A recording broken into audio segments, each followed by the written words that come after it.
This weekend, two men, one workout, one winner. Let's play Beat the Trainer. Beat the Trainer is a head-to-head fitness competition between Ernest and you, the insiders, versus Wayne, the trainer. Remember, this competition is modified and scaled to create an equal playing field. So who will win? Can Ernest beat the trainer? Can you beat the trainer? Find out this weekend. Stay connected on social media for more. Yeah, boy. Them's fighting words. Hey man, I've been waiting for this. I've been waiting for this opportunity. I've been waiting for it. Oh man, this should be fun. So not only is this something that, between me and you, we can get a little interactive with this. So as stated, the insiders are in on this, meaning that once the workout is released, we expect you guys to give it a try. Put forward your best effort, send us your time, post yourself doing the workout or after the workout, and see what type of results you get. So this should be fun. It's going to be a good time. It'll be a good time. We'll announce exactly what the workout is a Friday, and then we are going to get to it this Saturday or Sunday. We'll take a look at the weather, but it won't matter. It won't matter what day it is, Yeah. Yes. Rain or shine, baby, be there. Be there or be square. Make sure when you post your videos, you tag Stronger Inside Podcast. There we go. Yeah. So this should be fun. And this contest is contingent on getting 100 followers. Ooh. We need 100 to get this done. We need 100. We need 100 to get this done. So we almost there. If you're not following and you're just listening, then just follow. Just push the button. And this is something that we're going to, depending on the results, keep going, maybe bi-weekly or something like that. But this will be a good way to keep us going. There's a phrase I have, perspire to inspire. So we have Ernest. He's chasing his goals. And I have the motivation behind me to not get beat. So it's not just by him, but it's by any listeners out there. So it's me versus Ernest, me versus the insiders, and me versus myself. And Ernest versus the insiders. So we'll take a look and see where we'll see who ranks where. Right. Definitely. And if you're a listener and your friends aren't listeners, but they are active and they like to get out and work out, have them compete too. Have them try it out also. And make sure they follow and listen to the podcast as well. There we have it. So let's get back to the podcast. Woo. You're now listening to the Stronger Inside Podcast, where we break down all things regarding health, fitness, and wellness to help you improve your mind, body, and environment. And now, your host, Wayne, a.k.a. Workout with Wayne, and Ernest, a.k.a. Mr. 100 Pounds Down.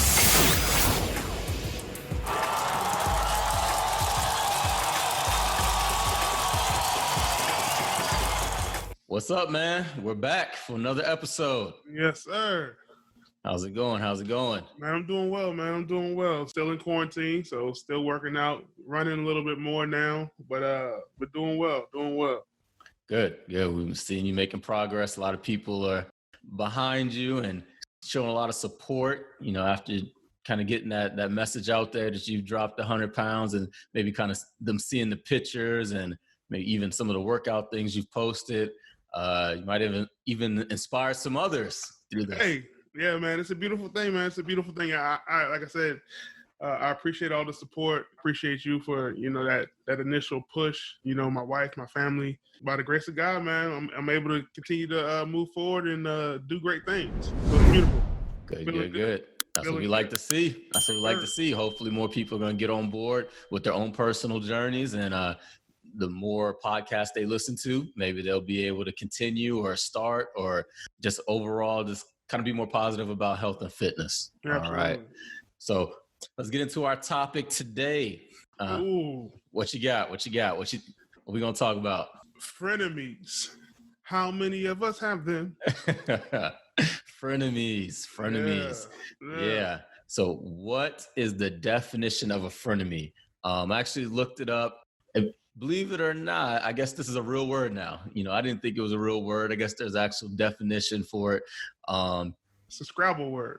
And it was, it's a person with whom one is friendly despite a fundamental dislike or rivalry. Ooh. I like that definition, but my more personal definition is going to be a close person or person in your circle that intentionally or unintentionally stops your success. I guess there's two types of frenemies. That first definition, I believe to be more of a lighter influenced, maybe somebody who can't really stop you. Like you said, they have a dislike or a rivalry that really can't affect you if you're really focused. But my definition, when that person is in your circle, I mean, they actually have some influence on whether or not you reach your goals or if they can even make that journey just more difficult. Yeah. You got anything you want to add on the definition of that?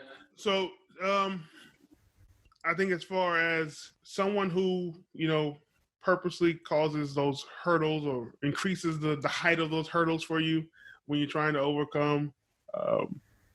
Also someone who, doesn't give you those motivating words. Maybe they're not actively stepping in your way, but even passively, when there's things that you want to do and they're not motivating you to push forward and push through. Yeah. And I kind of put two categories with this word, and we'll kind of go further into that. Another word is friend of me, but actually family can be included. Couple examples, whether it be sibling rivalries, or you might be an adult that lives at home, or your parents may live with you, whatever the mixed living situation may be. That could be a factor. Grandparents, they love sometimes to the detriment of your health and fitness goals. Big mama and abuela, they out there making you get thirds and seconds, thirds, take home this cake, and you don't want to say no to them because that they cook with love and they want to show their appreciation for you maybe in a different way. So maybe we'll discuss some strategies with that. Spouses, you could be sleeping with the enemy. Definitely. When we were going through this, I felt like I might have fell into this category even, back before I started. I think I was a frenemy to my wife as she was going through her thing before I decided to take that journey with her or whatever. I think, when I was bringing in those Doritos and bringing in those other things where she was trying to watch what she was eating, I was not being the best friend to her. As a matter of fact, I was being a frenemy. Yeah. But but those things can be reversed. Correct. Then also we got coworkers. You could probably relate to this a little bit more than me. I've kind of been outside of that office environment for a while now, and even when I was at a gym environment, the big box gym, everybody was more so health, fitness minded and still kind of coming and going at their own schedule. So that was never really a big influence on me. But yeah, your coworkers, these are people, I mean, sometimes depending on how much you work, this is your second family. Yeah. And you really get to know these people and they have an influence in your life. So these people can be those frenemies as well. Yeah. Hey, Jim brought in donuts today, guys. Yeah. We got some coffee and some creamer in the back. So yeah, that peer pressure that is negative, and when you decide to do something different, you start to stand out from that, and they don't necessarily like to see that. So how about this? How do you identify those people? If somebody's like, you know what, I don't have any frenemies, or they're saying I might not have any frenemies, or somebody might be one possibly. How can I really identify them and single them out? So you got to check what they're saying. So how do they communicate with you, verbally and non-verbally? When you say something about your health and fitness journey, whether it's be going to the gym or a new workout you've tried or food that you're incorporating into your diet. How are they reacting to that? Is it a positive reaction? Is it a negative reaction? Is it, are they saying, "Oh, you eat that," or why don't we go to the club? Why don't we go to, Popeyes instead of some other Panera Bread or some salad place or something, whatever. I don't know. But so when they are adverse to your healthy choices and not supportive of your healthy choices in your health conscious lifestyle, some of those things could be indicators. Yeah. Like you said, see how they communicate with you with what I would call negative talk. Negative talk to where they are. You bring up something that is going well for you, or something that you're trying, or your excitement for something new, and they don't match that same energy. They may have a negative spin on it, whether they are a pessimist or glass half empty, Yeah. glass half empty type of person, and they're just not there with you. And then even just kind of their body language, the energy that they bring, maybe they change the subject. And another one to look out for is just silence. When you bring up something and it's the crickets, Right. And you're like, damn, did you hear me? Did you just hear what I said? And they have nothing to give to you. That is another indicator that this person could be a frenemy. Mm-hmm. So yeah, and again, this could be family, coworker, neighbor, spouse. Really, just take a look, and we're going to talk about how to navigate to these people. It's not necessarily to you don't got to excommunicate yourself, never to speak to these people again. But this is just something to keep in mind so that you can be more mindful of what's going on in your environment, and that way you can navigate your journey and really get to your goals efficiently without being pulled. I guess what I'm trying to say is you don't want to go into this journey blindfolded. So if you're going through this journey and you know what to expect, and you know what to expect from another person, and you can identify what type of person they are, then they're less likely to have an influence on you. So now you are more prepared mentally and emotionally to get to where you need to get to when you can identify these people. All right. I think that was said very well, sir. Thank you. It took me a while to get there, but all right. All right. So we talked about identify them. So what are they doing? What are these frenemies doing? Let's start further away, and then we'll work closer to our circles and home. What are these coworkers, these frenemy coworkers? What are they doing in the workplace? So the frenemy coworkers, what they would do would be bringing in outside cakes and treats and cookies and things like that. Look, I made these chocolate chip cookies at home, or I made this pound cake, or hey, I stopped by the Dunkin' Donuts and I brought some donuts in, and we have coffee and donuts and all these things like that. So they're bringing in a lot of sweets and sugars and stuff into the office, where it's, you pass by these places all the time on your way to your office, and you purposefully avoided them, and now they're still being put into your face. And so, there's still a decision you have to make. But although they know what you're doing and they see the progress that you're making, because it shows externally and through how you speak, they still bring these things and kind of put them into your face. With that type of person that you're identifying right there, I would put them in the unintentional frenemy category. So I would make two categories of these people based upon the definitions that we started with. The dictionary definition of it could be somebody who's more unintentional. And then my definition, I'm more focused on the intentional frenemy. So for somebody to bring those things into the workplace and things like that, it could be unintentional. I really don't think Jim is leaving his house going like, man, I'm gonna stop by Dunkin' Donuts and really throw Ernest off his journey today. I don't think that's happening, right? And you don't think so either. Right. Nah. Jim has better things to do. Right. He's not diabolical. Absolutely. He could be though. We gotta keep an eye on Jim. But with that, the unintentional person means that they are just uneducated. They are not. They don't have the same journey as you, and they can be completely uneducated in the world of health, fitness, or whatever other goals that you may be pursuing. So that means they're just not interested in the same goals as you. So while they are affecting your environment, they just have no intention to harm you, but they are. So they're just kind of that unintentional person, almost kind of like if we were to look at the law, they would be guilty of manslaughter. They wouldn't be a murderer per se. Okay.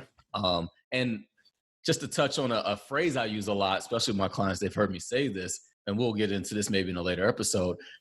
When it comes to building habits or having accountability, there's only two categories. You're either uneducated or you're unwilling. That's it. You're saying everything can go in each of those buckets? Yes. If you are uneducated, let's use, for example, nutrition. There's people who have no idea that the damage that, fried foods and processed foods that are really doing on their body. They kind of know right from wrong, but they really don't know the ramifications of their actions, right? And we talked about that in our America episode of, those certain states and regions of our country that they just have no idea for the most part, because that kind of explains those statistics. Right. So what happens when that person gets educated? What happens when that person, I don't want to pick on a certain place, but maybe we got an Alabama listener and they listen to a couple podcasts and they realize and they go, man, they did some self-research and now they realize what they're doing. So now they have been kind of taken out the matrix, right? Mm-hmm. So that person has a choice now. They can't plead ignorance, right? So now they have a choice. They have to either improve themselves, improve their habits, or don't, and continue doing what they're doing. But if they continue what they're doing, then they're unwilling. Right. And it's a process. I get that. But for the most part, if you don't make a change, you're unwilling to make the change. So it's not that you don't know any better. It's just you don't want to do better right now. Right. And that's where those unintentional frenemies are. They are they're uneducated or unwilling to where I don't want to lose weight. I don't want to stop smoking. I don't want to get to bed earlier, whatever it may be. They're stopping you, but it's not because they are intentionally doing it. So, Jim, we don't want to be too hard on you. We know you like donuts and you just want to share the love of donuts. Right. And a lot of times these people, what I've seen, they make these things themselves, right? They like to cook and they bring things in for you. And, they make you feel bad if you don't get them, right? If you don't take a piece. Right. Oh, look what I made. My husband loved these, or my kids, these are my all-time favorites. Man, where do you work? Hey, listen, man, You work with Paula Dean? It's a very eclectic environment. Oh, man. Yeah, man. So I got a little bit of everybody over Is that a Sandy Squirrel from SpongeBob? Hey, listen, man. I do voices. Oh, man. Yeah, but that's what happens. Those people are influencing your ecosystem. They're bringing these things into your environment, and it's more so they think they're being nice, or they're just they want 6 donuts today. They're like, hell, I might as well share it so I don't feel as bad. If we want to be serious. No. Yeah, definitely. Yeah. Go ahead. There's ultimately a balance. As we talked about it before, there's not going to be a point in your life where you're not going to eat some of these things that people are going to put into your face, right? But there's a level of balance where it happens on multiple occasions within a week or within a 2-week period where it's like that you have to draw a line and you have to, right, where it becomes too much. And so we're not saying never touch a donut again in your life because you're never going to reach your goals. No. We're not saying that, but we have to understand what's going on and make ourselves stronger so we can resist the constant barrage. So kind of what these people do, like you said, they bring in foods. That'll be a way of they affect your environment. Mm-hmm. The energy we talked about, they bring you down. You could be bringing in your own food, and then they may have comments on what you're eating for lunch. Mm-hmm. And it's like, you know that old phrase, but what I eat don't make you Yeah, blank. right. It's like, mind your business. If Right. I'm choosing to eat a salad or asparagus or just something that you're not eating today, and you don't have anything great to say about, it's awesome when somebody goes, "Hey, that looks good," or "What'd you make?" Or, "That smells good." But that's completely different than, why are you eating that? Or, What's that smell? healthy food again, or something like that, as they, eat their submarine sandwich and chips or whatever they may be eating.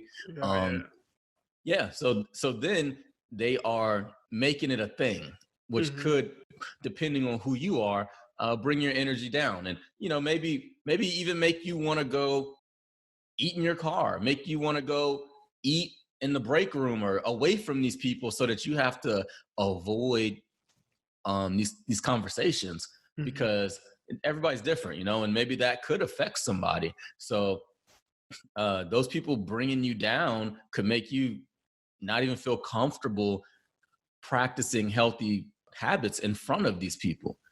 Another way they can sabotage your goals would be time. They're not respectful of your time. And that could be maybe even more close to home, maybe somebody in your home, to where you've said, these are things I need to accomplish today or this week, or, I've allotted this time for this, whether it be working out or meal prepping or something like that. And then this person acts as if those times aren't set, and they plan other things at those times, or they do unhelpful things at those times.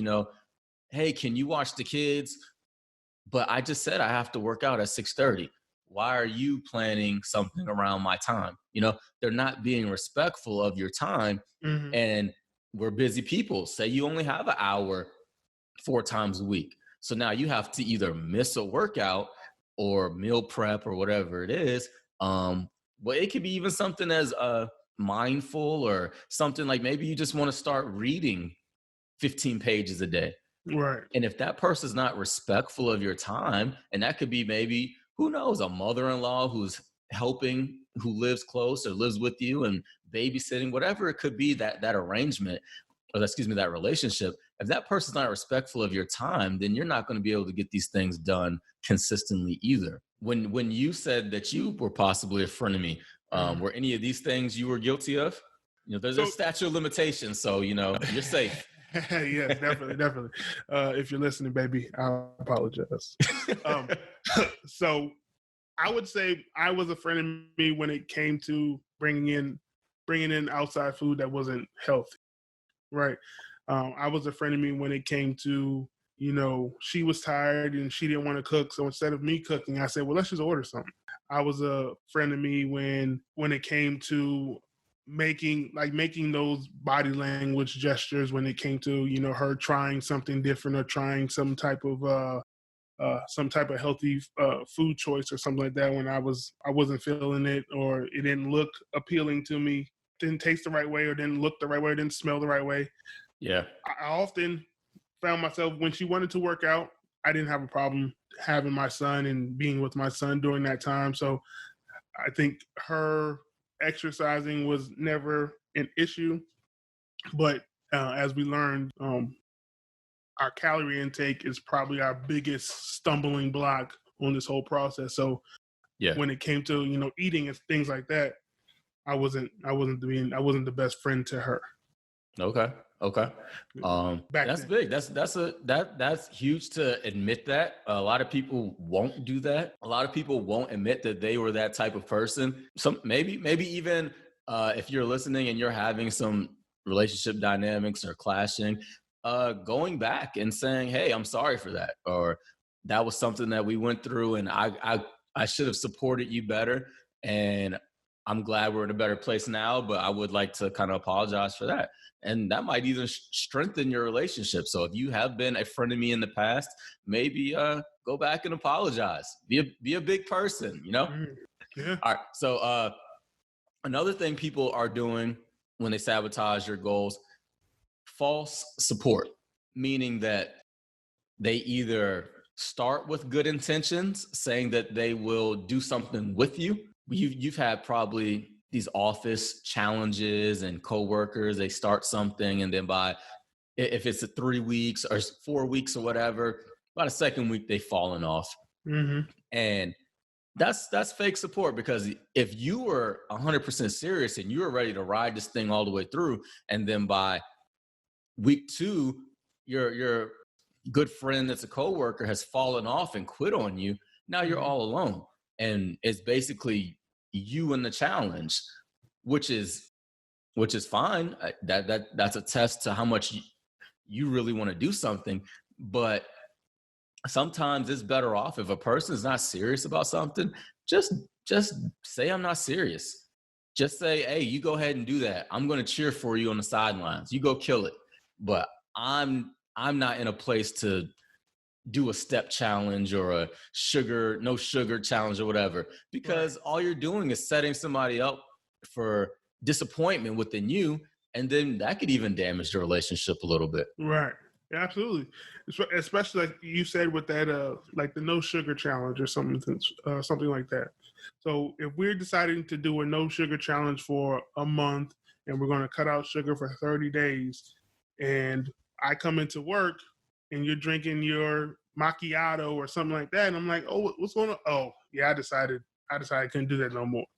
But that's the day where I'm struggling the worst, right? I'm hitting the wall myself. Yeah. And that's when I was hoping to come in and see you, and you say, oh, no, we got this. Let's go get some water. Let's go get some, something else. Let's do this together. But you broke down, so I guess I can break down too. I can, I can fall back to that baseline. I can go back and get that sugar, and then maybe we'll start again in the next month, Yeah. Yeah. It's just a vicious cycle. And that's why maybe another topic, another episode will be just the company you keep.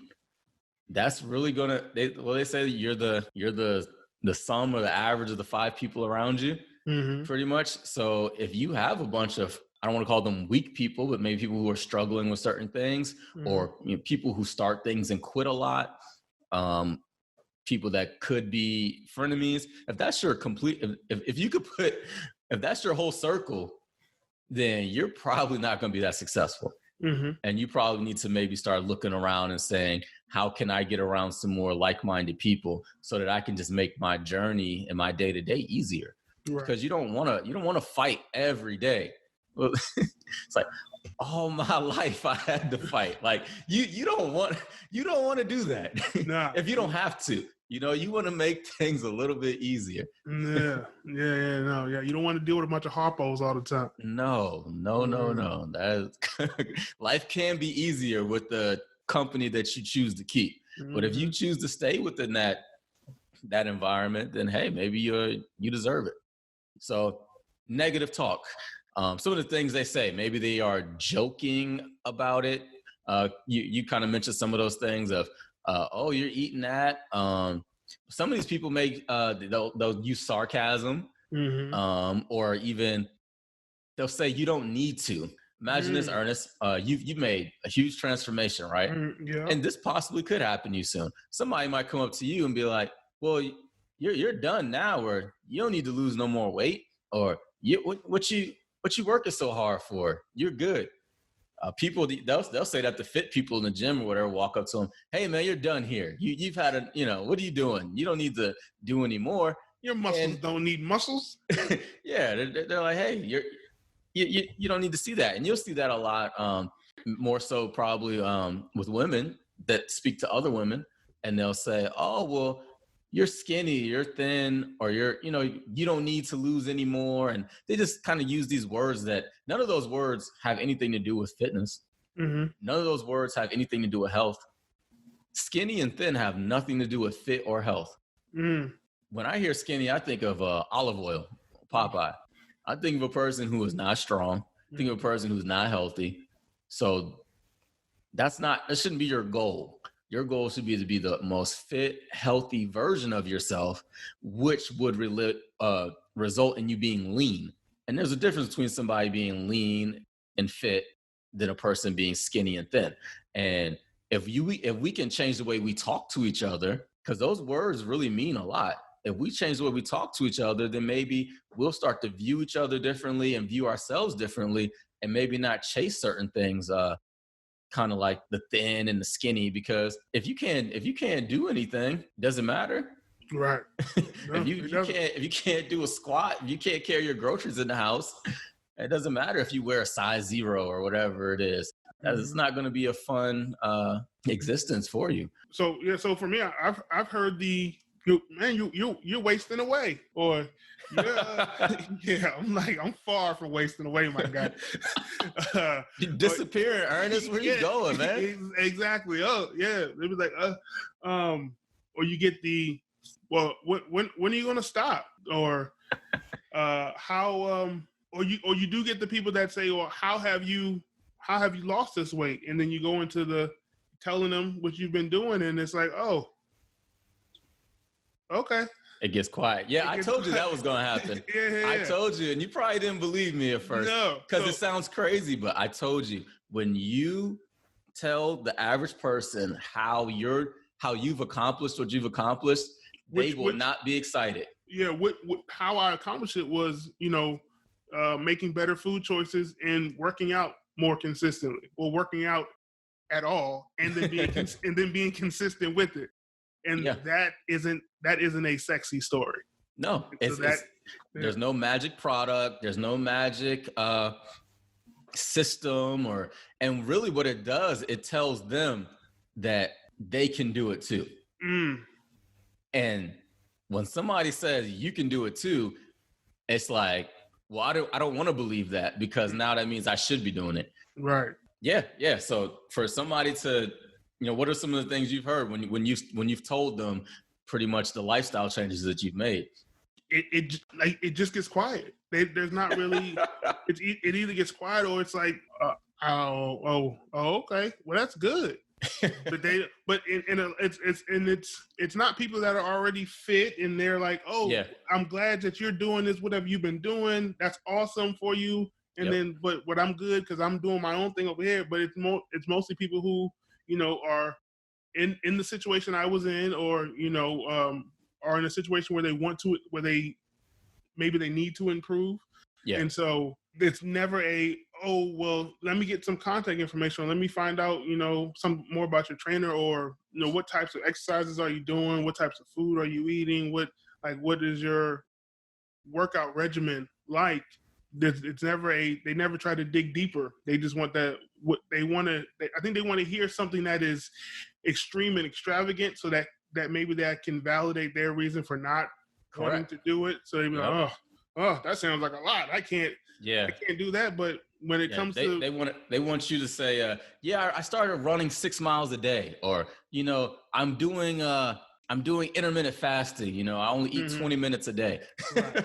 I eat one meal. They want to hear something that's so it's so stressful and hard that they know they can't implement it into their life, and then that gives them an excuse and validates maybe where they are. So yeah, that's a good point. It just gets quiet. Mm-hmm. So when you're out at a social event or gathering, and you see someone who knows your journey, and you reach for that cookie or that punch, and they ultimately come to you and say, "Oh, I thought you stopped eating that." Yeah. I didn't know you could have that anymore. Or should you be eating that? Aren't you trying to do X, Y, and Z? Yeah.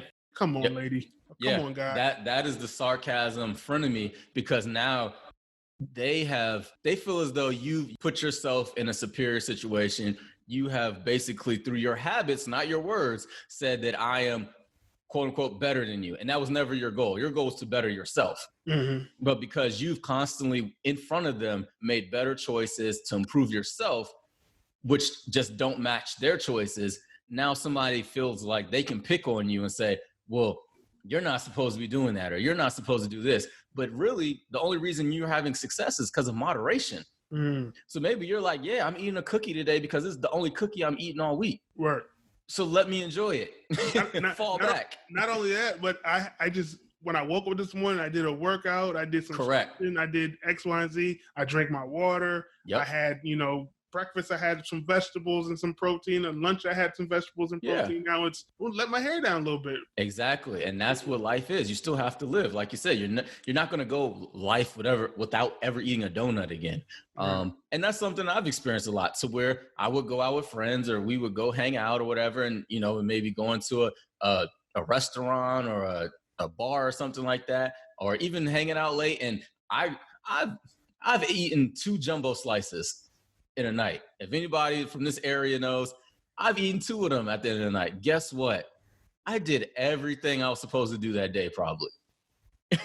Yep. I done worked out. I might have did some HIIT cardio. I done had a great, healthy lunch, breakfast, smoothie. Guess what? I'm going to enjoy this. Yeah. But what happens is people only see what they see, right? Right. And then sometimes they can get disillusioned and go, man, that guy eats whatever he wants. It's not fair. And that's what a lot of people do, especially in these work environments. They only see you for maybe one meal, and then they go, man, that dude or that woman, she just eats whatever she wants, and it's not fair. And that again gives them another excuse to not try as hard, because they think these people out here are magical aliens and human beings. They think that the rules don't apply to certain people, and that's not true. Do some people have better genetic potential to be lean? Yes. But I don't worry about that, because I can't control it. I can't go back in time and control who my parents are. Neither can you. So why would you worry about that? So really, when you see that person maybe eating a burger for lunch or whatever, and they have a 6-pack, you don't know what they do outside of that. Mm-hmm. And if you think that they're not doing healthy habits, possibly, then you're probably wrong. Or maybe that person is, and I've seen this before, because just because somebody's lean doesn't mean they have the knowledge, and doesn't mean they're being their most healthy self or even working efficiently. Because I've seen people that are really lean and they do stupid stuff like eat once a day or run 6 miles every day, or they skip meals and do whatever just to stay lean, but they could be doing it a more efficient, simpler way, but they still choose to do it that way.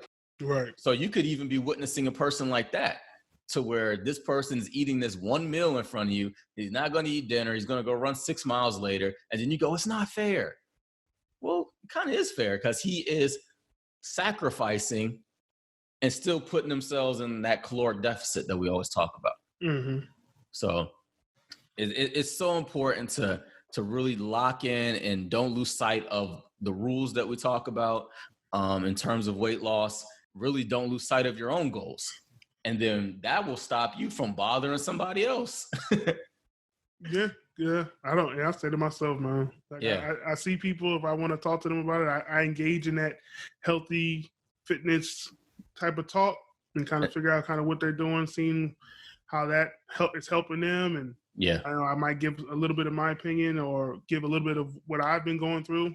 And then we go about our merry way. Because at the end of the day, it should be a short discussion, because you're not going to change anybody's mind. I've even shortened how much I talk about it with people, whether it be strangers or even friends or people passersby, to where, I've been in an Uber and a person asked, hey, oh, you're a trainer or whatever, just small talk or something. And then they start asking me a question of, hey man, how do I get rid of this gut or whatever, right? And then I tell them, you need to work on your diet, just real food choices. Yeah, but what about like what exercise, what crunches? It's like, I don't have time to go back and explain targeting fat loss. And I wish this would be great now, because I can just be like, hey, go listen to episode 3 of my podcast, and then that would be helpful. But I wish I had that back then. Right. Because really, that's what it is. It's a short conversation. If you want to make these changes, hey man, here's the information. Go do it. We don't really need to talk about it for 30 minutes. Yeah, definitely. But let's talk about the intentional frenemy. These people are somewhat diabolical. If we go back to that law analogy, these are the murderers. This is you are not. This is premeditated. And these people, I find, when you have your goals and they're not being helpful and they're being they're stopping you, preventing you, throwing hurdles in your way. They're basically playing Mario Kart with you. So, throwing that turtle shell at you. Yeah, you're like, oh, I'm about to get to the finish line. Bam! Banana Come peel. on, Banana peel, man. The reasons why possibly is they're jealous. They're either jealous of the success that you've already had, or they're just jealous of your strength to acknowledge a need for change. Because that's huge. Just saying I need to change is a step in itself. So that means you're just not in denial anymore. And somebody who's really close to you could still be in denial of a situation. And now they're jealous of that because you're strong, they're not. And they say misery loves company. So if they don't have anybody to go out on the smoke break with anymore. Right. They want to pull you into it. You're just like, hey man, I'm trying to stop smoking. Clearly it can increase the chances of lung cancer. I want to be done with it. But come Tuesday, they're going to ask you, hey man, let's go get a smoke. Is that really your friend? Right. Just trying to kill you. Just come stand out. Just come stand out here with me. Let's just just come out. Come catch this secondhand. Yeah. and that goes back to my phrase. They trying to kill you. Yeah. And your coworker, if you look at it in that way, they're trying to kill you. Maybe they're not literally stabbing you, but from a long-term poisoning situation. So they could be jealous. Your goals and the way you're being positive and talking could reveal some insecurities within themselves, so that now you basically have held up a mirror to them. Whenever they talk to you, they're looking in a mirror. For you to use your example, Ernest, you were severely overweight and you need to make some changes. So let's say you're talking to another person who is severely overweight. When you start talking about yourself, they're going to view you as talking about them as well. And that can stir up some emotions and feelings. And you don't even mean to do that. You may be, have their best interest by sharing your experience and talking about yourself. And especially for me, I'm hard on myself.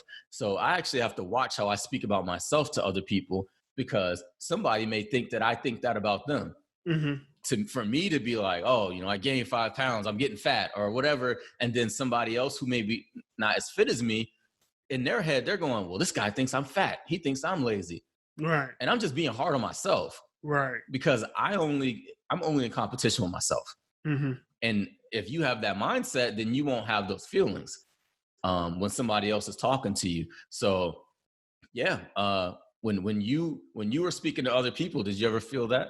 I don't think so, as far as people that were intentionally trying to undermine my success or my process or my willingness to want to make a change for myself. But with speaking to people about my journey and the successes that I did have, if they were people who perhaps wanted to or needed to make a change themselves, I don't think they felt as if I was talking to them or about them. It was never expressed that way to me.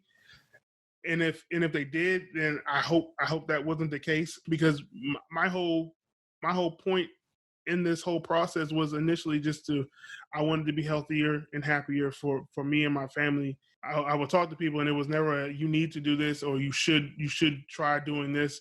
It would be more along the lines of, this is what I'm doing. Or if they made a comment, I let them open the door most of the time. Like we talked about in that first episode, when you came and you broached that subject with me, I had to make the choice and the decision to ultimately do it. Right. Yeah. Yep. I had to make the choice to jump out there and say, you know what, this is what I need to do.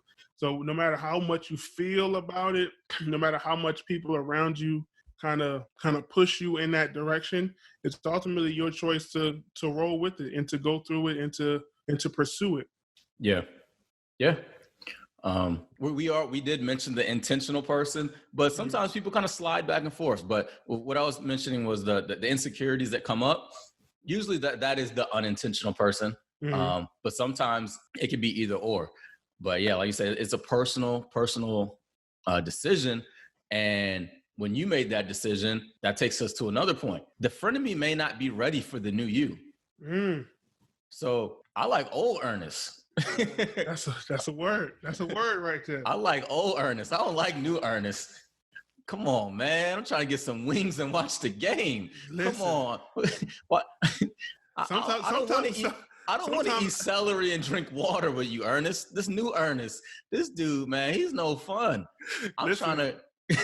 Here's the thing, though. Here's the thing. The old Ernest is still in here. So sometimes the new Ernest has to talk to the old Ernest. Exactly. And be like, listen, this ain't what we doing tonight. You know, we're gonna do this instead. You know, the old Ernest is still here.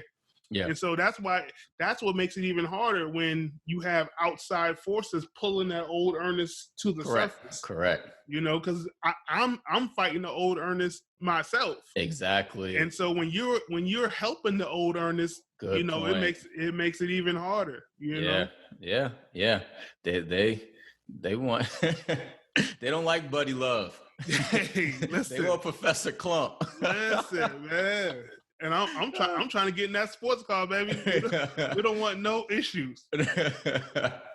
Yeah, that's a good point. Because we all are facing internal conflict to better ourselves, and our environment can either help or harm us in that journey. So these people may not be ready for the new you, and then they may want to pull away. You know, it's like, hey, I want to go, whatever it be, Sunday football, and I want to sit at the bar for 4 hours and pound drinks and watch all the games and talk about fantasy. And you're like, nah, I got better things to do right now. And then your relationship with that person might fall off because you have new goals for yourself.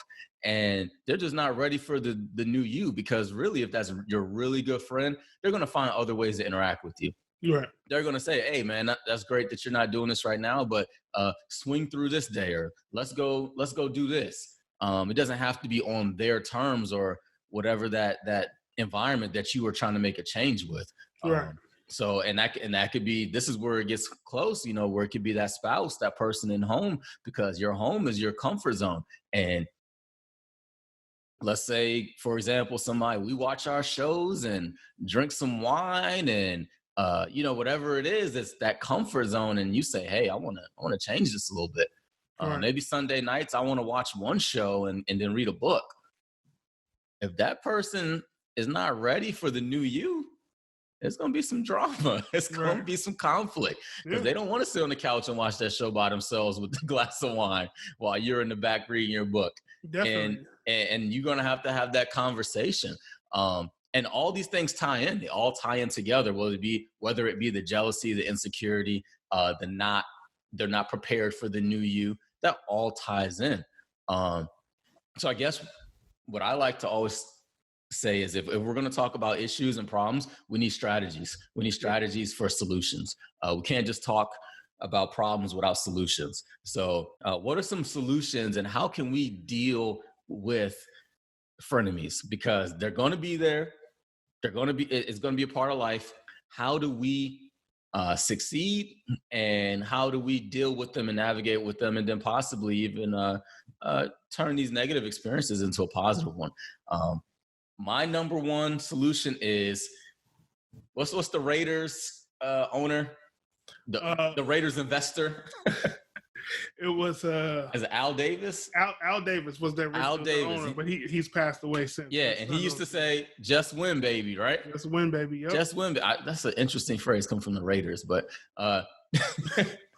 shots fired. He was like, "Just win twice this season, baby." Oh man.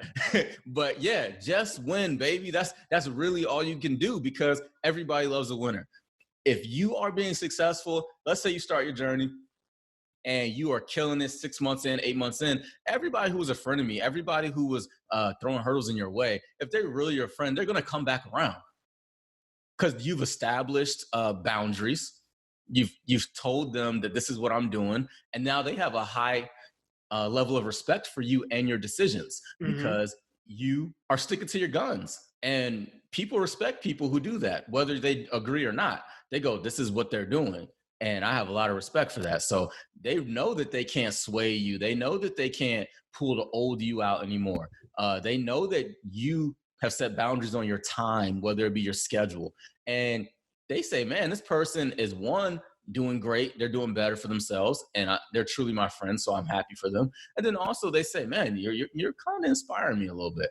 Maybe I can make some changes, some small changes within my own life.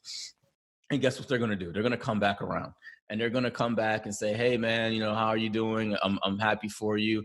Let's catch up. And when it's time to catch up or do something like that, it's going to be on your terms. It's going to be a walk in the park or whatever leisurely activity it can be, whether you guys go play tennis and hit the ball around, whether it be just go shoot some hoops instead of being in a possibly toxic environment. Maybe, it could just be something more health conscious versus something that was detrimental to you previously. And those people will come back around, because if they're your friends, they're going to miss you. They're going to want to be in your life, and they just had to get through that adjustment period. Mm-hmm.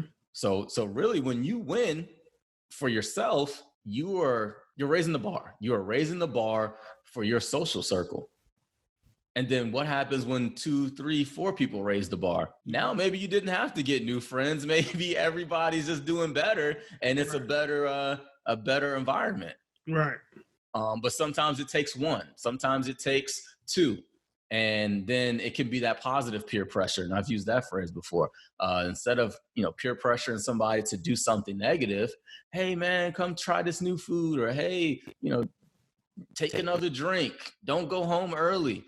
It could be the reverse. Right. It could be the reverse. So when you win and you set boundaries, that's really going to help you deal with these people. What about you, Ernest? What do you think? Some solutions? So when you have those friends, you have to have conversations. I think sit down, talk to them, let them know what they're doing that may be detrimental to you, but also build them up. Talk to them, show them, what you're doing. Yeah. Like you said, open up that avenue for you guys to maybe work out together or do more healthy things together.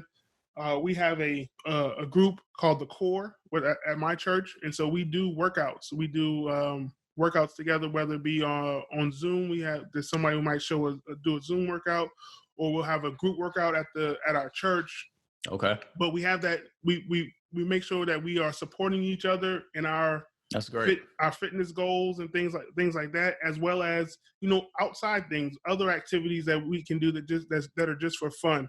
Whether it be game nights and things like that. So it's not all centered around health and fitness, but there are parts of it where we come and we can talk to each other about those things.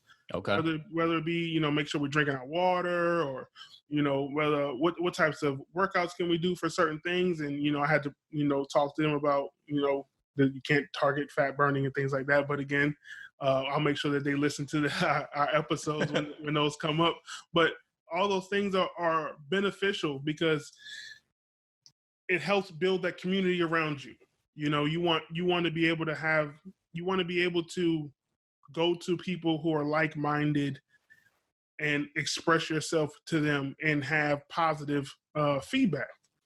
So and the best place to have that is at home. But if you can't get that at home, you got to make sure you build those people around you. So if your friends and your family aren't supportive in that, okay, eventually, hopefully they will come around. But in the meantime, when you're at the gym, talk to somebody. Build a relationship with somebody that you see is doing things that you want to do. Yeah, that's a great point.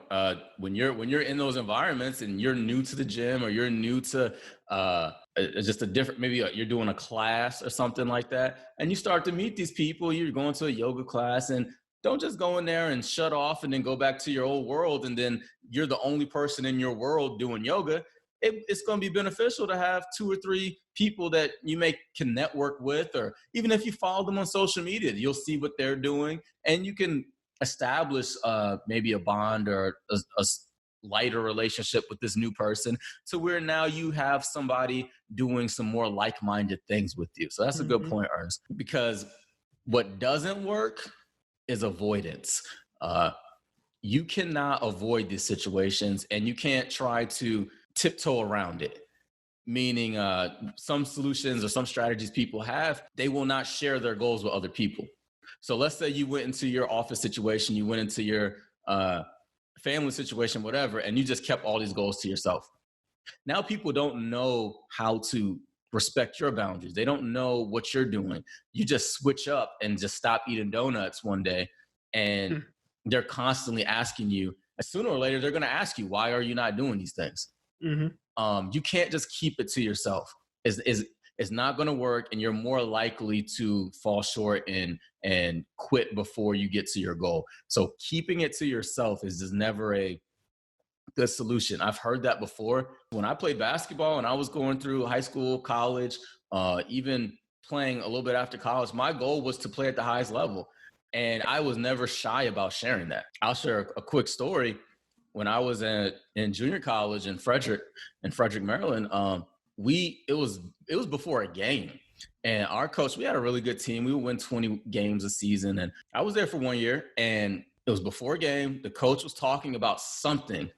And we had guys who were going to go D1, D2, somebody transferred down for a year. Like, this is high level basketball. And he said something to the effect of, well, none of you guys are going to make it to the NBA.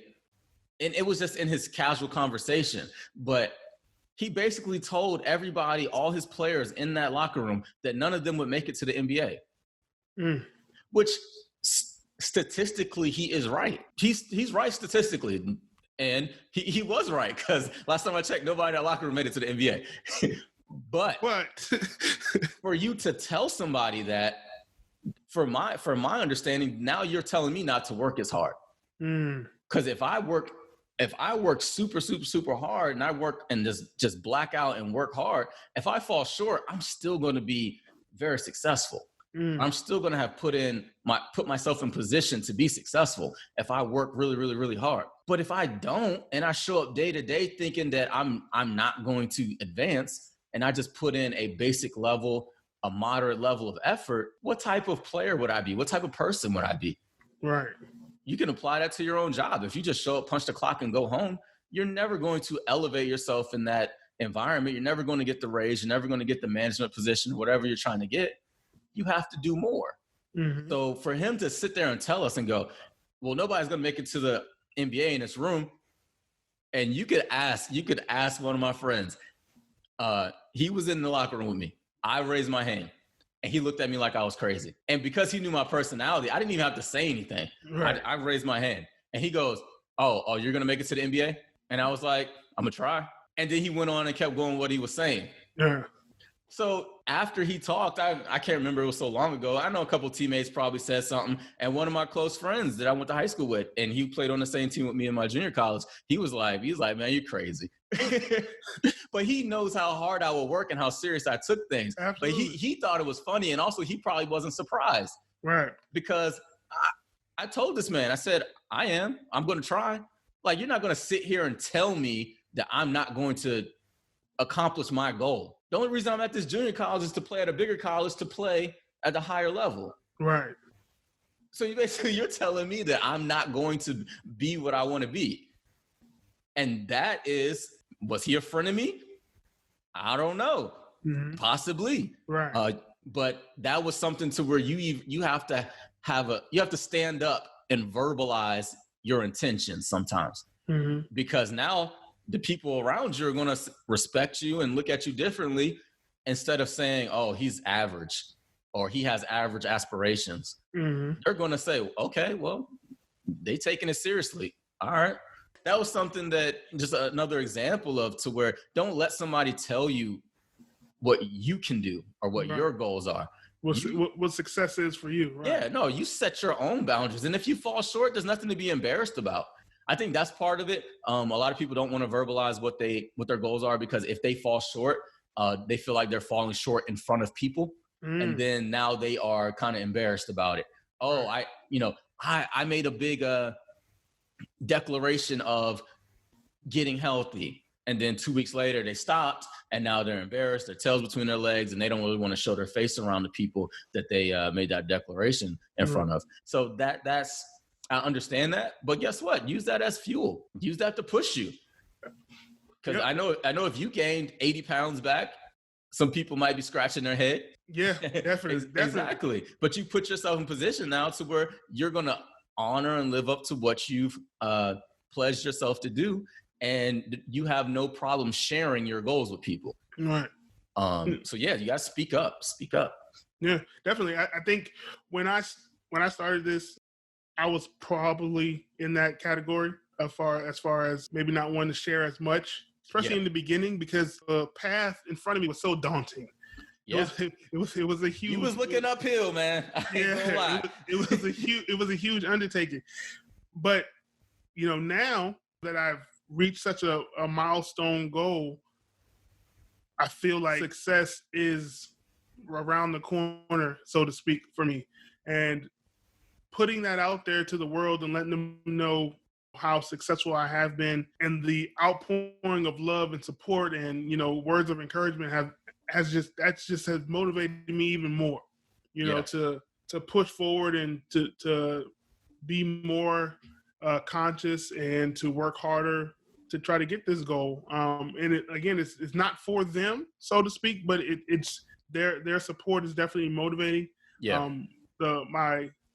My original intent and the original reasons are still in the forefront of my mind. Mm-hmm. And so it is not about, this podcast. It is not about Workout with Wayne. It is not about my friends on Facebook and Instagram and things like that. It's still about me. It's still about my family. It's still about my son. It's the intrinsic motivation, which we talked about. Right.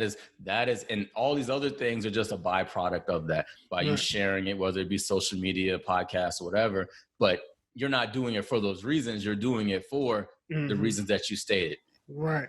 Yeah. And so right now people will see that transformation and be like, boom, that's success. Like, you're good, E. Like, just maintain and, keep going. And you're perfect the way you are right now. And I'm like, thank you. I appreciate that. Those words are very kind, but I still got a ways to go before I get to where I want to be. Yeah. And when you get there, you're not going to want to stop doing what you're doing because you've changed the way you look at these things and it feels good. Mm-hmm. It is not a daily burden to do what you're doing, is it? Right. No. So why would you revert? And that's why, I've said earlier, there's no finish line. Mm-hmm. So when you get to whatever, maybe a goal weight or whatever it is, a goal look, anybody else has it, a goal size of clothes or whatever, you're still going to keep the healthy habits. It's not back to pizza 4 times a week. Once you get there, let me only work out twice a week. So that's not going to happen. So your success is not around the corner, Ernest. Your success is now. You're living in your success. And that's why you get that's why you're getting you're getting the support. You're getting the natural, pure-hearted people that are just happy for you. So that type of support. And that's not going to stop because they're not waiting for you to get to a point of success. They're seeing you being successful right now. So let's wrap this one up. This one went a little bit longer, but a very important topic. So to really wrap it up, there are frenemies out there. They can be in your family.